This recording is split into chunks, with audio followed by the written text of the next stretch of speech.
आज के इस महत्वपूर्ण कार्यक्रम में हमारे बीच उपस्थित मंच की शोभा बढ़ा रहे हमारे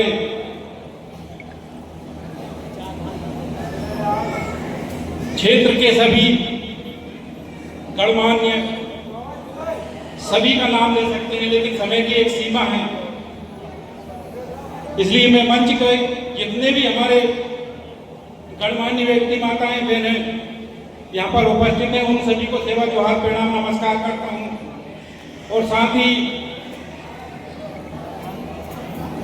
जो इस प्रांगण में हमारी महिला शक्ति, पितृ शक्ति, युवा शक्ति और जितने भी नन्हे मुन्ने हमारे बाल कलाकार यहाँ पर अपनी गरिमामय उपस्थिति से हमें ओतप्रोत कर रहे हैं, उन सभी का मैं सेवा जोहार, प्रणाम करता हूँ। आज का जो हमारा उत्सव है, निश्चित ही रूप से इसके लिए हमारे मन में एक उल्लास रहता है, एक उत्साह रहता है। हम लोग बहुत दिन पहले से तैयारी करते हैं, हमारे समाज के वयोवृद्ध युवा भाइयों से संपर्क करते हैं, क्योंकि हमारा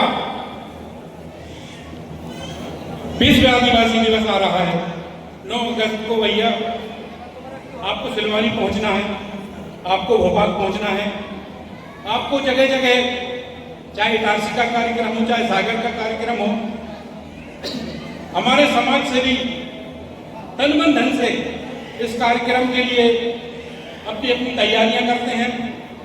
और आज जब एक त्योहार और भी था, भाई बहनों के प्रेम का प्रतीक, उस कार्यक्रम से हटके भी हमने अपनी उपस्थिति यहाँ पर दर्ज कराई गया है। एक ऐतिहासिकता का प्रमाण है, आपकी सामाजिकता का प्रमाण है कि आप एक हो रहे हैं। हमारे पूर्व वक्ताओं ने बहुत अच्छे तरीके से विश्व आदिवासी दिवस की रूपरेखा के बारे में आपको बताया। 1994 में मैं बार-बार उस बात को दोहराना नहीं चाहता। 1994 में संयुक्त राष्ट्र संघ ने पूरी दुनिया की दशा को देखते हुए यह तय किया कि विश्व में जो लोग रह रहे हैं, उन्होंने इस दुनिया की जल, जंगल, जमीन से जो हमारे जीवन का संचालन होता है, उसको सुरक्षित करने में किसने कितना योगदान दिया, तो निश्चित ही हमारा आदिवासी इस दुनिया का वह सर्वश्रेष्ठ व्यक्ति है जिसे संयुक्त राष्ट्र संघ ने तय किया। और इसी तारतम्य में दुनिया के 194 देश विश्व आदिवासी दिवस को आज 9 अगस्त के रूप में मनाते हैं। मेरे भाइयों, विश्व आदिवासी दिवस हमें अधिकार संपन्न बनाता है, हमारे अधिकारों के प्रति जागरूक करता है, एक दूसरे के प्रेम, व्यवहार, भाईचारा की गाथा सुनाता है। चाहे शंकर साहब, रघुनाथ साहब, बिरसा मुंडा जी की पुण्यतिथि हो या उनका जयंती समारोह है, हमारा समाज अब हमारे अधिकारों के प्रति जागरूक हो गया। कभी कभी मन कचोटता है। सिलवानी क्षेत्र में भी बहुत अधिक कार्यक्रम मनाए जाते रहे हैं। कभी कभी ऐसा लगता है कि जब बहुत प्रताड़ित हो जाता है समाज, हमारे लोग, तो हमारे बुजुर्ग, हमारे मार्गदर्शक किस्से कहानियों के माध्यम से उनका मार्गदर्शन करते हैं। उन्हीं किस्से कहानियों को हम भी सुना देते हैं। जब समाज का संचालन ठीक तरीके से नहीं हो पाता, तो हमें अपने पूर्वजों की जो मार्गदर्शिकाएं हैं उन पर चलने का मन होता है। उन्हीं पूर्वजों की कथनानुसार जब उन्होंने ऐसी परिस्थिति देखी तो उन्होंने बताया, हमारे लोगों का मार्गदर्शन किया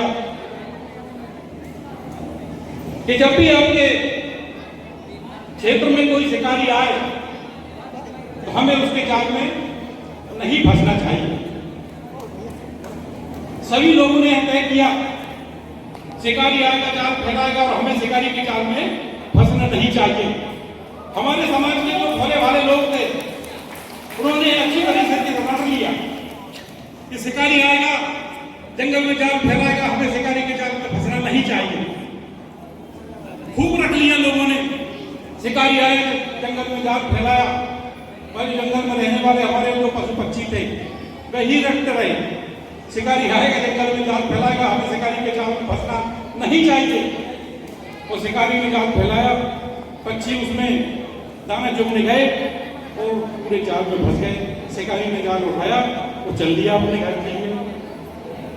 तो हमें ऐसी शिक्षा किसी काम की नहीं, जो रटंत विद्या हमें प्रैक्टिकली अपने दिनचर्या में, अपने व्यवहार में उन चीजों को उतारना होगा। कार्यक्रम हम बहुत करते हैं। 9 अगस्त की बात, शंकर सर रघुनाथ साई की पुण्यतिथि जयंती, बिरसा मुंडा रंगा भील जी की पुण्यतिथि जयंती, हम सभी समाज के ऐसे ऐसे युवा हैं जिनको बिल्कुल मुखाग्र याद है। लेकिन क्या व्यवहार में हमको हमारे समाज में कोई टंटिया भील बनकर दिखाता है? व्यवहार में समाज में हमें कोई शंकर साई रघुनाथ साई या 9 अगस्त के अधिकार संपन्नता का पाठ हमें बार बार पढ़ाया जाता है। किसी की व्यावहारिकता में, किसी की जीवन दिनचर्या में वह देखने को मिला तो कभी नहीं मिला। आज फिर बहुत दुख का विषय है, बहुत दुख का विषय है हम लोगों के लिए। एक घटना होती है, हम बहुत कहते हैं हमारे साथ यह अत्याचार हुआ, हमारे साथ वो अत्याचार हुआ, वह अत्याचार का पता पेच हो भी नहीं पाता और दूसरी घटना घट रही है। कितनी घटनाएं बताएं। मणिपुर आप भूले नहीं होंगे, लोगों को अब तो मणिपुर नाम सुनते सुनते लोग ऐसा लग रहा होगा कि यह फिर से मणिपुर कह दिया इसने। मणिपुर आप भूले भी नहीं होंगे कि अभी हरदा के लोगों को बेतहाशा पिटाई कर डाली शासन प्रशासन के लोगों ने। अभी तक जब भी कार्यक्रम होते थे, मैं गलती से भी शासन और प्रशासन का नाम नहीं लेता, लेकिन आज बहुत दुख के साथ हमें कहना पड़ रहा है कि जो हमारे साथ जो करेगा आप बिल्कुल पक्का माने, हम भी उनके साथ वही करेंगे, वही करेंगे। हमने अगर प्रकृति से कुछ लिया है तो हमने प्रकृति को उतना ही लौटाया है। जो हमें जैसा देगा हम उसे भी वैसा ही देंगे। शासन प्रशासन के लोग यहाँ बिल्कुल गलतफहमी में ना रहे कि मणिपुर घटना को हम भूल गए, हम रीवा की घटना को हम भूल गए, हम हरदा की घटना को भूल जाएंगे, नहीं भूलेंगे। अगर रीवा में किसी ने हमारे आदिवासी भाई के सिर पर पेशाब कर दी, लोग अच्छे अच्छे शब्दों से उसे उपद्रव करते हैं। तत्कालीन जो मुख्यमंत्री थे उन्होंने उसको बुलाया, जिसने पेशाब की थी उसके पैर गंगा जल से धोए, उसके बाद भी चोरी से चुनाव जीते। नहीं जीतते चुनाव यह किसी भी हालत में। अगर हमारे साथ यह व्यवहार करेंगे, हमारे सिर पर बाथरूम करेंगे। एक लोधी समाज का व्यक्ति यहाँ पर था, उसके सिर पर मैला कर दिया, उसे मैला खिला दिया गया। अगर ये घटना मध्य प्रदेश के अंदर होगी तो आप ईमानदारी से चुनाव नहीं जीत सकते। पिछला चुनाव आप चोरी से जीते हो, ये मैं इस मंच से कह रहा हूँ। आज तक कभी भी मैंने आदिवासी मंच पर शासन और प्रशासन की कभी कोई बुराई नहीं की, न एक शब्द कहा। लेकिन दुख होता है, कब तक चुप होंगे हम, कब तक चुप रहेंगे? आप जब तक चुप रहोगे, जब तक आपके सिर पर इसी तरह से मैला और बाथरूम फेंकता रहेगा मेरे भाई, अब हम चुप रहने वाले नहीं। हरदा की घटना अब दोबारा नहीं होगी। हरदा के लोगों ने, पूर्व मुख्यमंत्री शिवराज सिंह रहे, वर्तमान मुख्यमंत्री मोहन यादव जी वहां गए, उन्होंने हमारे भोले भाले आदिवासी भाइयों को बरकराया, उनके साथ गन्ना की रोटी और चनों की भाजी खाई, भरे बरसात में माताओं बहनों के पांव धोकर पिए। उसके बाद उन्हें भरोसा दिलाया कि आपके कपड़े हटेंगे नहीं।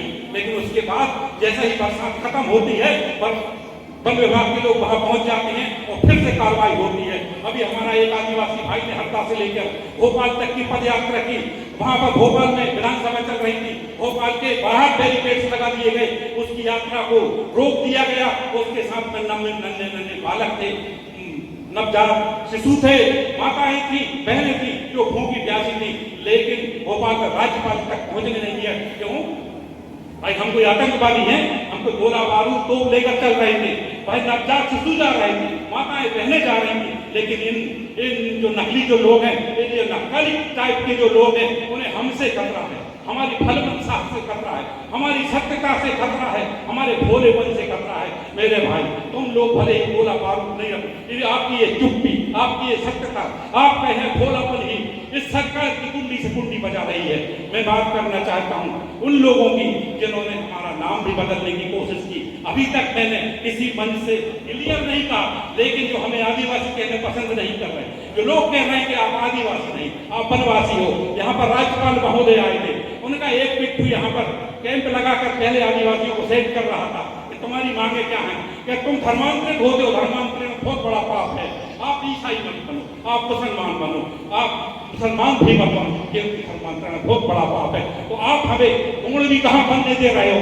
हमारा गौण धर्म कोड हम वर्षों से 1951 से लेकर आज तक हम गौण धर्म कोड मांग करते आ रहे हैं, लेकिन शासन प्रशासन की कोई पहल नहीं हुई। हमको गौण मानने से इनकार क्यों कर रहे हैं? आप हमको ईसाई नहीं बनने देना चाहते, बहुत अच्छी बात है। आप हमको मुसलमान बनने नहीं देना चाहते, बहुत अच्छी बात है। हम गौण हैं, इसमें कोई भी कहीं से कोई गलत नहीं है। हमें शासन से इसके पहले पट्टा मिल चुका था, अब गौण धर्म कोड हमको क्यों नहीं दे रहे? लेकिन उसके बाद भी शासन के कानों पर जू नहीं रही थी, हमारा नाम बदलना चाहते हैं। आप हमको आदिवासी नहीं रहने देना चाहते, आप हमें गौण नहीं रहने देना चाहते। अभी इन्होंने नाम बदलने का इनका जो फैसला है, कमला नेहरू विद्यालय भोपाल का इन्होंने बदला, उसको बदल दिया संदीपनी विद्यालय, और उसके 263 विद्यालय के मध्य प्रदेश में संदीपनी के नाम से मध्य प्रदेश शासन की यह काली योजना आज भी लागू हो रही है, आदेश जारी हो चुके। लेकिन मैं बताना चाहता हूं मेरे भाइयों, ऋषि संदीपनी योजना के पीछे भी वही योजना है। आपको कान खोलकर, दिमाग खोलकर अपनी जिंदगी व्यतीत करना होगी। जिस तरह से आज हम जो बड़ा फैसला कहते हैं, आप कहते हो सेवा सेवा, जो भी जानता है वो इस अंगूठे को इस मुट्ठी के नीचे को बंद कर लेता है, 4 उंगलियों के नीचे दबाता है। इसका अर्थ यह है कि पूर्व काल में हमारा ये अंगूठा चोरी हो गया था। द्रोणाचार्य ने एकलव्य को शिक्षा दी और उनके अपना गुरु तो शिष्य उसमें जो पारितोषिक में उन्होंने मांग लिया था कि तुझे हमने धर्म विद्या में पारंगत कर दिया है, अब तुझसे हमें क्या उपहार देना चाहता है? तो उन्होंने उसका अंगूठा मांग लिया था। अंगूठा मांगकर गुरु द्रोणाचार्य ने एकलव्य चूंकि भाई आदिवासी तो अपना जंगली व्यक्ति था, इसलिए से उसे धनुर्धर विद्या में, क्योंकि उनके जो पारंपरिक जो उनके शिष्य थे वह कर्ण था, वह अर्जुन था, जो राजसी जो उसमें खानदान के लोग थे, भाई किसी आदिवासी को शिक्षा देना नहीं चाहते थे। और इस वजह से द्रोणाचार्य ने एकलव्य का अंगूठा काट के उनको दान में ले लिया। तब से हम लोग जो सेवा सेवा कहते हैं, तो अंगूठे को हम वापस नहीं गद्दी के नीचे छुपा लेते। यह कोई मारने का मुक्का नहीं है, भूसा नहीं है, यह उन मनुवादी लोगों से सुरक्षा का एक तरीका है। आज फिर आपको ध्यान होगा, आपका दिमाग बिल्कुल सतर्क रखिए, आपका दिमाग सतर्क रखिए और आप सतर्क रहिए। हमारे साथ साइकोलॉजिक रूप से बहुत बड़ी बड़ी साजिशें हो रही हैं। ऋषि संदीपनी जी की किस्सा मोहन यादव जी ने यही गुरु पूर्णिमा के दिन भोपाल के अंदर सुनाई, लेकिन किसी पत्रकार ने उस चीज को नहीं पकड़ा। उन्होंने किस्सा सुनाने के बाद उनके पैर खुद उनके गले में डाल दिए। किसी पत्रकार ने उनको पकड़ने की कोशिश नहीं की, विपक्ष ने भी पकड़ने की कोशिश नहीं की। संदीपनी जी की किस्सा मोहन यादव जी ने सुनाई कि भाई जब जंगल से लेकर उज्जैन आश्रम में जा रहे थे तो जंगल में उन्हें कुछ आदिवासी लोगों ने पकड़ लिया, कुछ जनजाति के लोगों ने पकड़ लिया और भाई आदिवासी जनजाति को उन्होंने आतंकवादी कहा। यह उनकी दिमागी भ्रष्टता का एक नमूना था मेरे भाई। जबकि पूर्व काल में आतंकवाद शब्द का निर्माण तो अभी हुआ है, लेकिन पूर्व में अगर कोई भी इस तरह के मारधाड़ करने वाले लोग थे उनको आतंकवादी नहीं कहा जाता था। लेकिन मोहन यादव जी का बयान सुनिए, गूगल पर आज भी डला हुआ है। इन्होंने कमला नेहरू विद्यालय का नामकरण संस्कार जो उन्होंने गुरु पूर्णिमा के दिन कहा, हमारे आदिवासी भाइयों को आतंकवादी कहकर अपमानित किया। और मैं बता देना चाहता हूँ ऋषि संजीवनी की निर्वचन की तरह राजसी लोगों को शिक्षा देते थे, पर राजा लोगों के लड़कों को शिक्षा देते थे, पर क्षत्रियों को शिक्षा देते थे। जब जंगल में हमारे आदिवासी लोगों ने इनको पकड़ा और उनसे कहा, या मोहन यादव जी के शब्द हैं कि संजीवनी गुरु को जब जंगल में आदिवासियों ने पकड़ा और उन्होंने कहा कि हमारे लड़के बच्चों को आप शिक्षित करिए, तो संजीवनी गुरु ने मना कर दिया, क्योंकि वह राजा लोगों के गुरु थे, वह राजसी गुरु थे, वह आदिवासियों को शिक्षा नहीं देना चाहते थे। तो इस वजह से उन आदिवासी भाइयों ने उनके छोटे से बालक का अपहरण करके उनके डेरे में रख लिया। और जब उज्जैन के अंदर जब भगवान कृष्ण और बलराम उनके शिष्य बने और उनको जब शिक्षा दी, तो भगवान कृष्ण और बलराम से उन्हें अपनी गुरु दक्षिणा में मांगा कि और कुछ तो तुम देना नहीं चाहते, लेकिन अगर मेरी गुरु दक्षिणा देना चाहते हो तो मेरे बच्चे को जंगल में आदिवासियों ने पकड़ लिया है, उस बालक को आजाद करा दो, मेरी गुरु दक्षिणा पूर्ण हो जाएगी। इस तरह से वह जो हमारे जो संजीवनी के नाम से, ऋषि संजीवनी के नाम से आज मध्य प्रदेश में 250 स्कूल खोले जा रहे हैं, बिल्कुल गलत। मैं इस मंच के माध्यम से उसका पुरजोर विरोध करता हूँ। अगर किसी विद्यालय का नाम किसी के नाम से अगर आपको करना है तो ज्योतिराव फूले के नाम से करिए, जो प्रथम शिक्षिका थी इस देश की, उन्होंने लोगों को शिक्षा का पाठ पढ़ाया। ऐसे लोगों को जो गुरु द्रोणाचार्य की तरह हम आदिवासी लोगों के लिए, हम गौड़ भीलों के लिए अंगूठा काट रहे हैं, जो हमको शिक्षा देना पसंद नहीं कर रहे, उन लोगों को लिए आप उनके नाम से विद्यालय खोल रहे हैं। मैं उसका जो विरोध इस मंच के माध्यम से करता हूँ। दूसरा, एक और मांग हमारे बड़े बूढ़े बुजुर्गों ने आज से 20, 25, 50 वर्ष पहले से जो चली आई कि गोंडवाना राज्य हमारे भारत का एक राज्य होना चाहिए, लेकिन शिक्षा का बात बता के, शिक्षा का माध्यम बता के हमारे गोंडों को, हमारे आदिवासियों को गोंडवाना राज्य से वंचित कर दिया गया। तो मैं आपको बता देना चाहता हूँ कि कई लोग हैं जिन्होंने पूरा कक्का खाचा पूरे देश का गोंडवाना राज्य का भारत सरकार के ऑफिस में सबमिट किया है। मैं बता देना चाहता हूँ कि मध्य प्रदेश, महाराष्ट्र, तेलंगाना और अपना छत्तीसगढ़ के 52 जिले मिलाकर एक नया गोंडवाना राज्य बनाया जा सकता है, जो भारत सरकार के ऑफिस में इस तरह का प्रस्ताव हमारे बड़े बुजुर्गों ने वहां पे सबमिट करके रखा है। लेकिन मुश्किल है ये लोग गोंडवाना राज्य की मांग करें, लेकिन अगर आप छोटे छोटे मंचों से इसी तरह की बातें करते रहेंगे, आप बार बार इनके कानों में उंगली डालकर इन लोगों को सुनने पर मजबूर करते रहेंगे कि इनको कहे इनकी तो साफ पुश्ते भी मानेगी, हमारा राज्य हमको मिलकर रहेगा, गोंडवाना राज्य। आज हम लोग ज्ञापन दे रहे हैं और ज्ञापन में उनको बता रहे हैं कि हमारा गोंडवाना राज्य हम लेकर रहेंगे, जो हमारा ही प्रस्ताव नहीं है। आज से 20 साल पहले से हमारे आदिवासी, हमारे वयोवृद्ध लोग, नेता लोग, हमारे बुजुर्ग इस मांग को लेकर कई बार भारत सरकार के पास गए, इन्होंने इस मांग को नहीं माना। मैं आपको बता देना चाहता हूँ, इस तरह की छोटी छोटी बातों के लिए आपको जागरूक रहना होगा, आपका दिमाग सतर्क रखना होगा, आपका कान, नाक सब कुछ सतर्क रखने होंगे। अभी आप जगह जगह आपको बहुत सी बातों पे सामान्यता ध्यान नहीं देते। अब जो नए नए हॉस्पिटल खुल रहे हैं, हमारे एक जागरूक भाई ने हमको बताया, जो हॉस्पिटल के ऊपर लिखा होता है आरोग्य धाम, आरोग्य धाम में केंद्र। इतने हम पढ़े लिखे, शिक्षित या संस्कृत के जानकार नहीं है हमारा क्षेत्र कि तुम अस्पताल का नाम कर दो आरोग्य धाम और हम मरीज चला जाए कि भैया आरोग्य धाम में यहाँ भजन पूजन कीर्तन होते हैं या हमारा इलाज होता है। तो पूरे मध्य प्रदेश के इन्होंने अस्पतालों के नाम आरोग्य धाम केंद्र के नाम से कर दिए। मैं इसका भी पुरजोर विरोध करता हूँ। व्यवहारिक रूप से यह बिल्कुल कतई सत्य नहीं है, इसमें कोई सच्चाई नहीं है। कई मरीज पर जाएंगे वहां बड़े बड़े अस्पताल के बाहर, वो उसकी हिच लगाते रहेंगे, भैया आरोग्य धाम का मतलब क्या होता है। तो मैं ऐसी कहीं का रोरा करके अगर मध्य प्रदेश के जो हमारे भाई हैं, जो अशिक्षित है, शिक्षित उतने नहीं है जितना कि आप समझ रहे हो, तो इस तरह की करतूतें करके आप कहीं रोड का नाम बदल दिया, कहीं आपने कॉलोनी का नाम बदल दिया, कहीं का जिले का नाम बदल दिया। बदलते बदलते इन्होंने हम आदिवासियों को वनवासी कहने लगे। शर्माने चाहिए इनको। टुल्लू भर पानी में डूब मरो यार भाई, तुम लोग तो इस कहलाने के लायक नहीं। तुम इंसान हो, इंसान नहीं, तुम तो हैवान हो, मानव नहीं, तुम राक्षस हो। अगर हम आदिवासियों की व्यवस्था, संस्कृति, परंपराओं की अगर छेड़छाड़ की या फिर कितनी आपको छोड़ेगी नहीं। जय गोंडवाना, जय माता।